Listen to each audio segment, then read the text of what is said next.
যেহেতু কুরবানি একেবারে আমাদের সন্নিকটে, সো এই কুরবানি নিয়ে আমাদের মধ্যে অনেক ধরনের প্রশ্ন রয়েছে। খুব বেশি যে প্রশ্নটি করা হয়েছে সেটি হচ্ছে জানতে চাওয়া হয়েছে 7 ভাগে কুরবানি করা যাবে কিনা। এই ধরনের প্রশ্ন কিন্তু আমরা আগে শুনতাম না। রিসেন্টলি কিছু কিছু স্কলারদের আলোচনা বা এতে করে লোকজন হয়তো বিভ্রান্তিতে ভোগেন কিংবা একটা ধোঁয়াশা তৈরি হয়, ফলে এই প্রশ্নটি করা হচ্ছে। আমরা আবহমান কাল থেকে আমাদের প্রিয় মাতৃভূমি বাংলাদেশে হয়তো ছাগল কুরবানি দিয়েছি অথবা গরু কুরবানি দিয়েছি সর্বোচ্চ 7 ভাগে।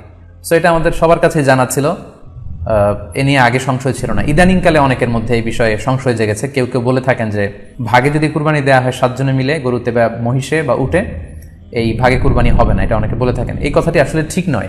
আপনি যদি ভাগে কুরবানি দিতে চান এটি জায়েজ আছে, এবং একটি উটে বা মহিষে বা গরুতে আপনি সর্বোচ্চ 7টি ভাগে কুরবানি দিতে পারবেন ইনশাআল্লাহ।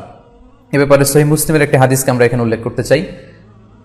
সাইয়েদনা জাবের রাদিয়াল্লাহু তাআলা আনহু থেকে বর্ণিত, তিনি বলেন, ক্বালা হাজাজনা মা রাসূলিল্লাহি সাল্লাল্লাহু আলাইহি ওয়াসাল্লাম, আমরা আল্লাহ রাসূল সাল্লাল্লাহু আলাইহি ওয়াসাল্লামের সাথে হজ করেছি। ফানাহারনাল বাঈরা আন সাবআ, সেখানে আমরা উট কুরবানি দিয়েছি 7 জনের পক্ষ থেকে। ওয়াল বাকারাতা আন সাবআ, আর আমরা সেখানে গরু কুরবানি দিয়েছি 7 জনের পক্ষ থেকে। খুব সুস্পষ্ট, একটি উটে ওনারা 7 জন অংশগ্রহণ করতেন, একটি গরুতে 7 জন অংশগ্রহণ করতেন। তো এই হাদিসের আলোকে অনেকে বলে থাকেন যে এটি হজের সময়, সফরের সময়, কিন্তু মুকিম অবস্থায় 7 ভাগে দেওয়া যায় না। আসলে এই কথাটিও ঠিক নয়, কারণ সুনানে আবু দাউদের আরেকটি হাদিসে এসেছে যেখানে আল্লাহ রাসূল সাল্লাল্লাহু আলাইহি ওয়াসাল্লাম সুস্পষ্ট বলেছেন, সেখানে হজ বা কোনো সফরের উল্লেখ নেই। সেটা হচ্ছে জেনারেল স্টেটমেন্ট, অর্থাৎ আল বাকারাতু আন সাবআ, গরুতে সর্বোচ্চ 7 অংশ দিয়ে কুরবানি দেওয়া যায়। ওয়াল জাযুরু আন সাবআ, আর উটের ক্ষেত্রেও সর্বোচ্চ 7 অংশ দিয়ে কুরবানি দেওয়া যায়। তো এই হাদিস, দ্বিতীয় যে হাদিসটি উল্লেখ করলাম, এটা হচ্ছে জেনারেল স্টেটমেন্ট। সেখানে সফর মুকিম কোনো কথা বলা হয়নি। ইন জেনারেলি বলা হয়েছে যে উটে 7 ভাগ দেওয়া যায়, গরুতে 7 ভাগ দেওয়া যায়। সো আমরা যারা ভাগে কুরবানি দিচ্ছি 7 জন মিলে একটি গরু, আপনারা নিঃসন্দেহে সানন্দ চিত্তে নিশ্চিন্তে কুরবানি দিতে পারেন। সহিহ হাদিসের আলোকে এটি সাব্যস্ত, এতে কোনো সমস্যা নেই ইনশাল্লাহ। তবে ভাগে কুরবানিতে কিংবা যৌথ কুরবানিতে কয়েকটি বিষয় আমাদেরকে খেয়াল রাখতে হবে। নাম্বার 1 হচ্ছে নিয়ত। আপনাদের ইন্টেনশনটা ক্লিয়ার হতে হবে। প্রত্যেকেরই যাতে একই ইন্টেনশন থাকে, সবারই যাতে ইন্টেনশন থাকে যে শুধুমাত্র আল্লাহ তাআলার সন্তুষ্টির জন্য আমরা এই কুরবানি দিচ্ছি। এখানে কয়েকজনের যদি ইন্টেনশন থাকে যে আল্লাহর সন্তুষ্টি, অন্যজনের যদি নিয়তে ঝামেলা থাকে, তাহলে কিন্তু কুরবানিটা প্রশ্নবিদ্ধ হয়ে যাচ্ছে। কারণ ইন্নামাল আমালু বিন্নিয়াত, ইয়ানি ইন্নামা সাওয়াবুল আমালি বিন্নিয়াত, সমস্ত কাজের প্রতিদান দেয়া হবে আপনার ইন্টেনশন বা নিয়তের উপর ভিত্তি করে। সো এজন্য যারা খুব বেশি মুখলেস, খুব বেশি মুত্তাকি, তারা অনেক সময় যৌথ কুরবানি দিতে চান না। তাদের সামর্থ্য না থাকলে ছোট একটা ছাগল দিয়ে তারা একাকি কুরবানি দিতে চান। এটা safe, he want to be in the safer side.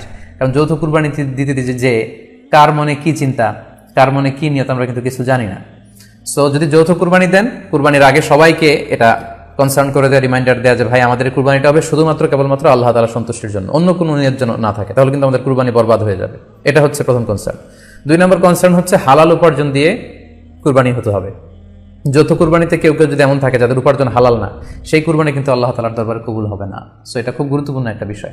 আরেকটা হচ্ছে লৌকিকতা। লৌকিকতা যদি থাকে তাহলেও কুরবানি কবুল হবে না। যৌথ কুরবানিতে কারো যদি এটা থাকে যে আমার গরুটা সবচেয়ে বড়, আমাদের গরুটা এলাকার সবচেয়ে বড় গরু, এবং সবাইকে বলে বেড়াচ্ছে যে এইবারের গরুটা সবচেয়ে বড় হয়েছে, আমার চেয়ে বড় গরু কেউ দিতে পারে না এই এলাকায়। তো এই জাতীয় যদি লৌকিকতা প্রবণতা কারোর মধ্যে থাকে, তাহলেও কিন্তু তার কুরবানি কবুল হবে না। সো যৌথ কুরবানি যদি আপনারা দিতে চান, এই বিষয়গুলো আমাদেরকে খেয়াল রাখতে হবে। যেহেতু কুরবানি একেবারে আমাদের সন্নিকটে, সো এই কুরবানি নিয়ে আমাদের মধ্যে অনেক ধরনের প্রশ্ন রয়েছে। খুব বেশি যে প্রশ্নটি করা হয়েছে সেটি হচ্ছে জানতে চাওয়া হয়েছে 7 ভাগে কুরবানি করা যাবে কিনা। এই ধরনের প্রশ্ন কিন্তু আমরা আগে শুনতাম না। রিসেন্টলি কিছু কিছু স্কলারদের আলোচনা বা এতে করে লোকজন হয়তো বিভ্রান্তিতে ভোগেন কিংবা একটা ধোঁয়াশা তৈরি হয়, ফলে এই প্রশ্নটি করা হচ্ছে। আমরা আবহমান কাল থেকে আমাদের প্রিয় মাতৃভূমি বাংলাদেশে হয়তো ছাগল কুরবানি দিয়েছি অথবা গরু কুরবানি দিয়েছি সর্বোচ্চ 7 ভাগে। সো এটা আমাদের সবার কাছে জানা ছিল, এ নিয়ে আগে সংশয় ছিল না। ইদানিংকালে অনেকের মধ্যে এই বিষয়ে সংশয় জেগেছে। কেউ কেউ বলে থাকেন যে ভাগে যদি কুরবানি দেওয়া হয় 7 জনে মিলে, গরুতে বা মহিষে বা উটে, এই ভাগে কুরবানি হবে না, এটা অনেকে বলে থাকেন। এই কথাটি আসলে ঠিক নয়। আপনি যদি ভাগে কুরবানি দিতে চান এটি জায়েজ আছে, এবং একটি উটে বা মহিষে বা গরুতে আপনি সর্বোচ্চ 7টি ভাগে কুরবানি দিতে পারবেন ইনশাআল্লাহ। এ ব্যাপারে সহিহ মুসলিমের একটি হাদিসকে আমরা এখানে উল্লেখ করতে চাই। সাইয়েদনা জাবের রাদিয়াল্লাহু তাআলা আনহু থেকে বর্ণিত, তিনি বলেন, ক্বালা হাজাজনা মা রাসূলিল্লাহি সাল্লাল্লাহু আলাইহি ওয়াসাল্লাম, আমরা আল্লাহ রাসূল সাল্লাল্লাহু আলাইহি ওয়াসাল্লামের সাথে হজ করেছি। ফানাহারনাল বাঈরা আন সাবআ, সেখানে আমরা উট কুরবানি দিয়েছি 7 জনের পক্ষ থেকে। ওয়াল বাকারাতা আন সাবআ, আর আমরা সেখানে গরু কুরবানি দিয়েছি 7 জনের পক্ষ থেকে। খুব সুস্পষ্ট, একটি উটে ওনারা 7 জন অংশগ্রহণ করতেন, একটি গরুতে 7 জন অংশগ্রহণ করতেন। তো এই হাদিসের আলোকে অনেকে বলে থাকেন যে এটি হজের সময়, সফরের সময়, কিন্তু মুকিম অবস্থায় 7 ভাগে দেওয়া যায় না। আসলে এই কথাটিও ঠিক নয়, কারণ সুনানে আবু দাউদের আরেকটি হাদিসে এসেছে যেখানে আল্লাহ রাসূল সাল্লাল্লাহু আলাইহি ওয়াসাল্লাম সুস্পষ্ট বলেছেন, সেখানে হজ বা কোনো সফরের উল্লেখ নেই। সেটা হচ্ছে জেনারেল স্টেটমেন্ট, অর্থাৎ আল বাকারাতু আন সাবআ, গরুতে সর্বোচ্চ 7 অংশ দিয়ে কুরবানি দেওয়া যায়, ওয়াল জাজুরু আন সাবআ, আর উটের ক্ষেত্রেও সর্বোচ্চ 7 অংশ দিয়ে কুরবানি দেওয়া যায়। তো এই হাদিস, দ্বিতীয় যে হাদিসটি উল্লেখ করলাম, এটা হচ্ছে জেনারেল স্টেটমেন্ট, সেখানে সফর মুকিম কোনো কথা বলা হয়নি। ইন জেনারেলি বলা হয়েছে যে উটে 7 ভাগ দেওয়া যায়, গরুতে 7 ভাগ দেওয়া যায়। সো আমরা যারা ভাগে কুরবানি দিচ্ছি, 7 জন মিলে একটি গরু, আপনারা নিঃসন্দেহে সানন্দ চিত্তে নিশ্চিন্তে কুরবানি দিতে পারেন। সহিহ হাদিসের আলোকে এটি সাব্যস্ত, এতে কোনো সমস্যা নেই ইনশাল্লাহ। তবে ভাগে কুরবানিতে কিংবা যৌথ কুরবানিতে কয়েকটি বিষয় আমাদেরকে খেয়াল রাখতে হবে। নাম্বার 1 হচ্ছে নিয়ত। আপনাদের ইন্টেনশনটা ক্লিয়ার হতে হবে। প্রত্যেকেরই যাতে একই ইন্টেনশন থাকে, সবারই যাতে ইন্টেনশন থাকে যে শুধুমাত্র আল্লাহ তাআলা সন্তুষ্টির জন্য আমরা এই কুরবানি দিচ্ছি। এখানে কয়েকজনের যদি ইন্টেনশন থাকে যে আল্লাহ সন্তুষ্ট, অন্যজনের যদি নিয়তে ঝামেলা থাকে, তাহলে কিন্তু কুরবানিটা প্রশ্নবিদ্ধ হয়ে যাচ্ছে। কারণ ইন্নামাল আমালু বিন্নিয়াত, ইয়ানি ইন্নামা সাওয়াবুল আমালি বিন্নিয়াত, সমস্ত কাজের প্রতিদান দেয়া হবে আপনার ইন্টেনশন বা নিয়তের উপর ভিত্তি করে। সো এজন্য যারা খুব বেশি মুখলেস, খুব বেশি মুত্তাকি, তারা অনেক সময় যৌথ কুরবানি দিতে চান না। তাদের সামর্থ্য না থাকলে ছোট একটা ছাগল দিয়ে তারা একাকি কুরবানি দিতে চান। The safe, he want to be in the safer side. কারণ যৌথ কুরবানি দিতে দিতে যে কার মনে কি চিন্তা, কার মনে কি নিয়ত, আমরা কিন্তু কিছু জানি না। সো যদি যৌথ কুরবানি দেন, কুরবানির আগে সবাইকে এটা কনসার্ন করে দেয়, রিমাইন্ডার দেওয়া যে ভাই আমাদের কুরবানিটা হবে শুধুমাত্র কেবলমাত্র আল্লাহ তাআলা সন্তুষ্টির জন্য, অন্য কোনো নিয়ত জন্য না থাকে, তাহলে কিন্তু আমাদের কুরবানি বরবাদ হয়ে যাবে।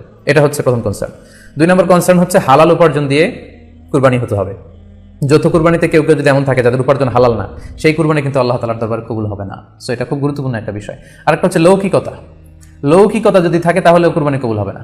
যৌথ কুরবানিতে কারো যদি এটা থাকে যে আমার গরুটা সবচেয়ে বড়, আমাদের গরুটা এলাকার সবচেয়ে বড় গরু, এবং সবাইকে বলে বেড়াচ্ছে যে এইবারের গরুটা সবচেয়ে বড় হয়েছে, আমার চেয়ে বড় গরু কেউ দিতে পারে না এই এলাকায়, তো এই জাতীয় যদি লৌকিকতা প্রবণতা কারোর মধ্যে থাকে, তাহলেও কিন্তু তার কুরবানি কবুল হবে না। সো যৌথ কুরবানি যদি আপনারা দিতে চান,